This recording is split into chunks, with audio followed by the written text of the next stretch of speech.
নমস্কার বন্ধুরা, আপনারা সকলে কেমন আছেন? প্রিয়াঙ্কার কিচেনে আপনাদের সকলের আবারও অনেক অনেক স্বাগত।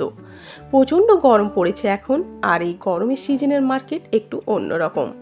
তরি, ঝিঙে, লাউ, পটল, ভিন্ডি, টিন্ডা এইসবই সবজি বেশি অ্যাভেলেবেল। সিজন হিসাবে একটু সবজি অবশ্যই খাওয়া দরকার। আজকে আমি এই কচি তরি দিয়ে একটা অন্যরকম রান্না করব। রোজ একঘেয়েমি রান্নার থেকে একটু অন্যরকম রান্না করলে বেশ ভালো হয়। প্রথমেই খোসাগুলো বেশ ভালো করে পিল করে নেব।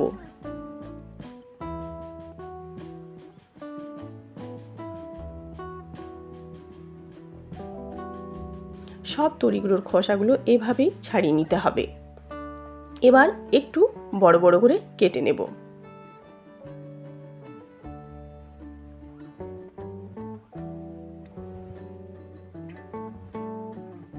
এইসব রান্না করতে খুব বেশি সময় লাগে না, তাড়াতাড়ি হয়ে যায় আর খেতেও খুবই ভালো হয়।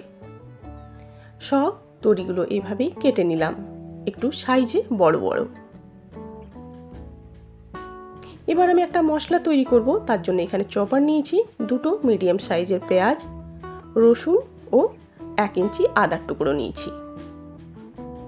খুব ভালো করে এগুলো মিহি করে চপ করে নিতে হবে।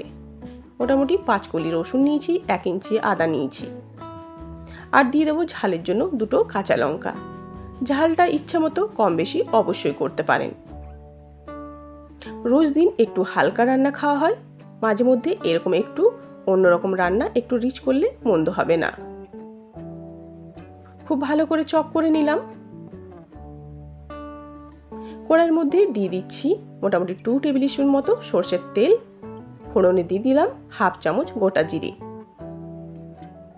চপ করে রাখা আদা, রসুন, কাঁচা লঙ্কা ও পেঁয়াজের মিহি কুচনোটা দিয়ে দিলাম। দিয়ে খুব ভালো করে ভেজে নিতে হবে। খুব ভালো করে ভেজে নেব, যাতে এর মধ্যে কোনো রকম কাঁচা গন্ধ না থাকে। খুব ভালো করে ভাজা হয়েছে। এবার আমি এর মধ্যে দিয়ে দেবো 2টো মিডিয়াম সাইজের টমেটো, যেটা আমি চপ করে রেখেছি। দিয়ে আবারও বেশ কয়েক মিনিট ধরে ভেজে নিতে হবে। ভাজা হয়ে গেছে। এবার এর মধ্যে কিছু গুঁড়ো মশলা ব্যবহার করছি।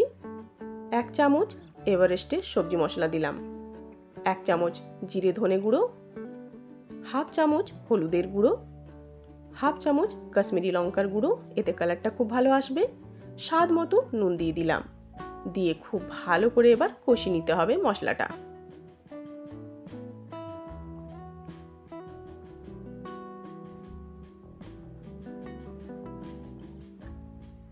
মশলাটা খুব ভালো মতো কষানো হয়ে গেছে। এর মধ্যে সামান্য একটুখানি আমি জল দিয়ে দিচ্ছি।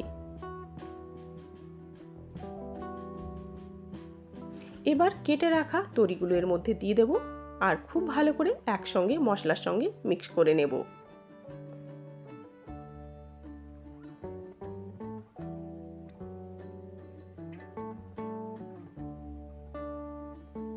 খুব ভালো করে মিক্স করা হয়ে গেছে। কয়েক মিনিট ঢাকা দিয়ে দেব।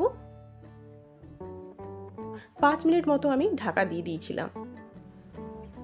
তরিগুলো একটু সফট হয়ে গেছে, মশলাটাও বেশ ভালো মতো কষানো হয়ে গেছে। এবার এর মধ্যে আমি অ্যাড করছি ভেজে রাখা মুগ ডাল। এইভাবে তরির সবজি একবার অবশ্যই তৈরি করবেন, খেতে কিন্তু অসাধারণ হবে। খুব ভালো করে সব একসঙ্গে মিক্স করে নিচ্ছি।